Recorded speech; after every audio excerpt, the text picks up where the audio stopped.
Canal Rural y Agroeducación te invitan a participar del curso de posgrado en agronegocios, con un modelo innovador de capacitación, presencial, a distancia y en diferido, con los mejores docentes, referentes del sector, Carlos Echepare, Salvador Di Stefano, Antonio Ochoa, www.agroeducacion.com. ¿Qué tal? ¿Cómo les va? Bueno, en este cuarto bloque de hoy de Canal Rural Noticias tenemos un invitado nuevo, no lo habíamos invitado nunca a participar, pero tenemos muchas, a veces diálogos, a veces nos peleamos por Twitter, compartimos ideas, a veces no, y esto es lo bueno de este intercambio. Se trata de Daniel Lema, que es economista del Centro de Investigación de Economía del INTA, pero además es profesor y director de la Maestría de Agronegocios del SEMA.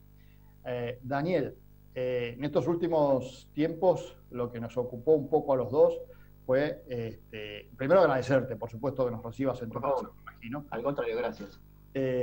Y decía, lo que nos preocupó un poco a los dos es todo este debate que se está generando a partir de qué es valor agregado, cómo se lo promociona. Contame un poquito tu visión de qué es valor agregado por lo pronto.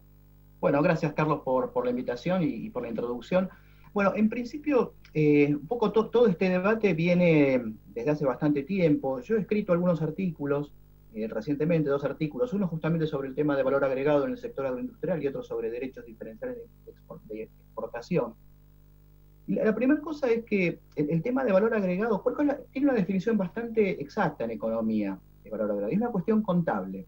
El valor agregado es la diferencia entre el valor bruto de producción, ¿no? Precio por cantidad de lo que se produce, menos los insumos intermedios. Todo lo que se usa. Si yo quiero hacer un paquete de fideos, es el valor del paquete de fideos menos la harina, menos los huevos, menos el paquete, el cartón del packaging. Lo que queda es valor agregado. Y eso incluye los beneficios, la remuneración al trabajo, el capital. Ese es el concepto de valor agregado en economía. Ahora, muchas veces hay confusión en ese concepto y se cree que agregar valor es agregar más procesamiento. Entonces yo invito, por ejemplo, a mirar cuál es el valor agregado que tienen los cultivos industriales, los cultivos agrícolas, perdón, en las cuentas nacionales. Está en INDEC, uno lo puede consultar. Por ejemplo, los cultivos agrícolas, del valor de producción, el 45% es valor agregado. De toda la producción animal, el 60% es valor agregado. ¿Cuánto creemos que es la industria alimenticia? ¿Cuánto tiene de valor agregado en proporción del valor de producción? Todo el mundo diría más. No, justamente es menos, es 25%. ¿Por qué? Porque usa más insumos intermedios. Espera un segundo ahí. Lo que me estás diciendo es que muchas veces el procesamiento de lo que nosotros llamamos materia prima no necesariamente implica agregarle valor. No necesariamente, exactamente. Exactamente. Lo que sí, por supuesto, un producto que tiene más procesamiento probablemente tenga mayor precio final, pero no quiere decir que tenga mayor valor agregado. Y si uno mira las cuentas nacionales, se encuentra con estas cuentas. O si uno mira el valor absoluto de valor agregado de agricultura y ganadería, primario, es mayor que el valor agregado de industria alimenticia, alimentos y bebidas, en valor. Son algunos cientos de millones más. ¿Qué quiero decir con esto? Que el valor agregado es un concepto contable, pero que no es una buena guía para la toma de decisiones. En términos empresarios, la guía para la toma de decisiones es los beneficios y las tasas de retorno. Y no necesariamente un producto con mayor procesamiento puede tener mayor retorno. De ahí nos lleva a otra cosa, o sea, el tema de las exportaciones y el valor agregado de las exportaciones. Las exportaciones, por definición, son productos finales.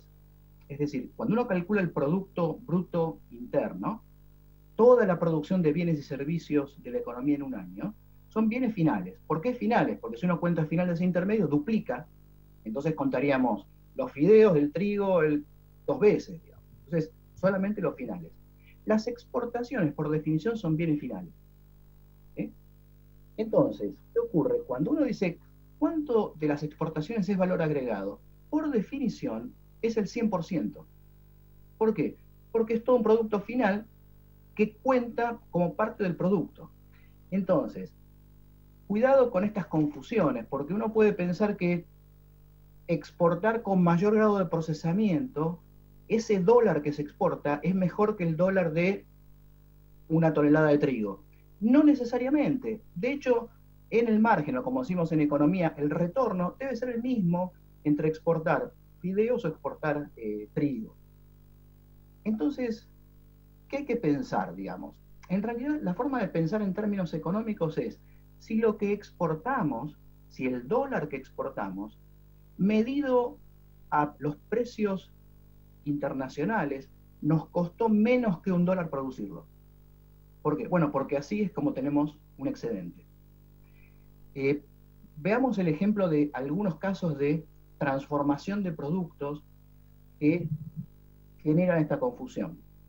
Y vamos al tema que vos me preguntabas al principio, el diferencial, digamos. ¿Qué es lo que hace una retención diferencial? Primero, una retención baja el precio con respecto al precio internacional. Por lo tanto, el producto en el mercado doméstico cuesta menos que puesto en la frontera o el precio FOB.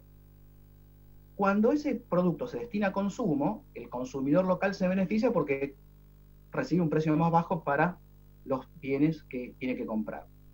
El exportador, por supuesto, o el productor primario se perjudica porque recibe un precio menor. Parte de la transferencia va al Estado como consecuencia de los impuestos y parte va a los consumidores que se benefician por recibir un precio más bajo. Ahora, cuando esos consumidores son procesadores, están recibiendo un insumo o una materia prima por debajo del precio internacional. Y después procesa y vende el producto y a lo mejor tiene un derecho de exportación menor y eso le otorga una protección sobre el valor agregado.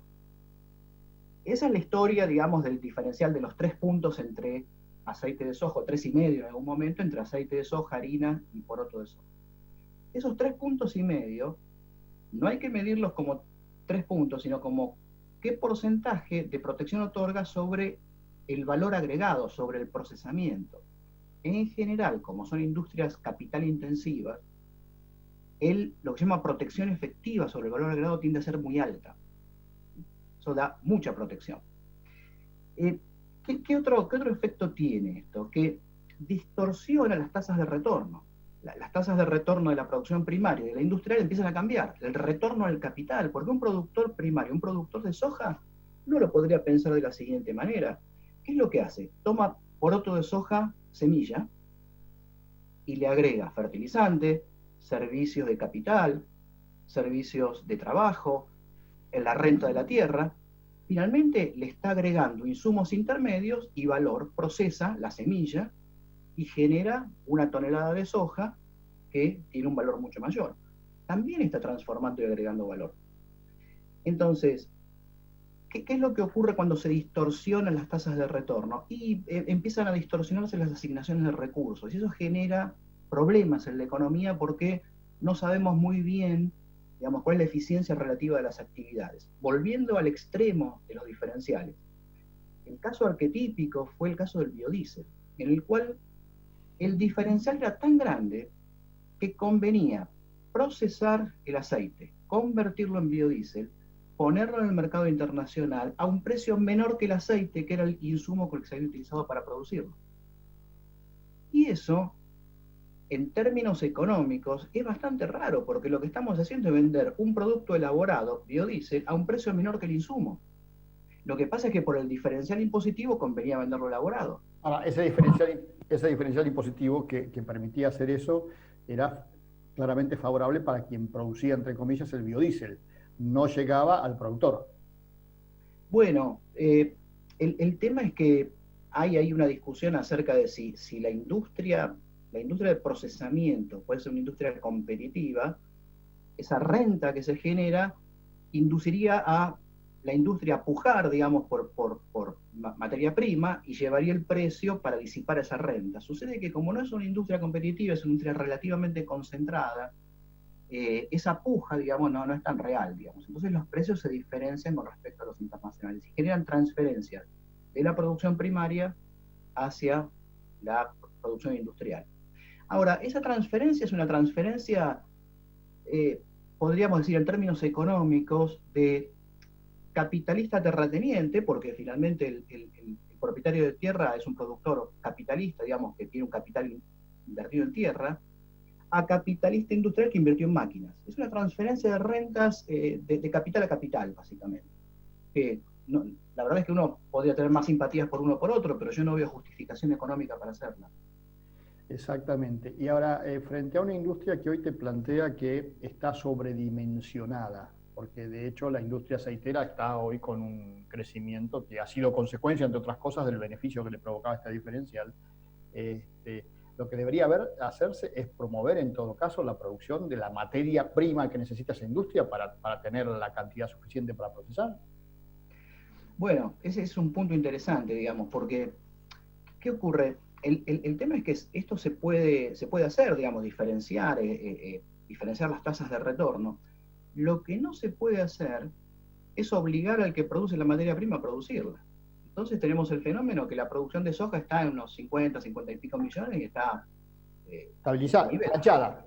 Claro, el efecto de los precios es inducir mayor producción en general, y lo vimos hace algunos años con maíz y trigo, digamos, que cuando cambiaron los precios relativos rápidamente se expandió, y soja quedó relativamente estabilizado cuando la preocupación era la sojización hace algunos años.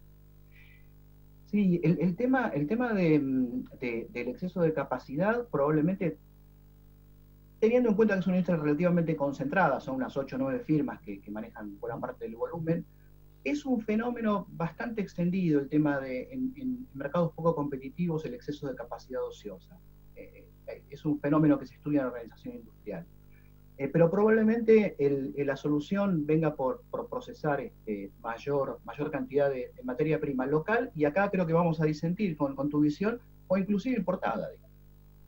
Creo que si hay capacidad ociosa, el tema de importar soja de Paraguay, por ejemplo, para procesar, en la medida en que el mercado de soja sea un mercado desregulado y el productor local pueda vender el poroto sin distorsiones. Claro, ahí vamos, es decir, en lo que sentimos, que no sé si sentimos tanto por lo que me acabas de decir, es si yo tengo un productor argentino castigado con un 33%, hasta dónde es justo que le genere una competencia de otro país en donde le van a pagar el 100% del valor. ¿Se entiende? Sí, se entiende. El tema es que la industria, digamos, vamos a ponerlo así, hace algunos años se llegó a importar soja de Estados Unidos para procesar. Sí, sí, sí, sí.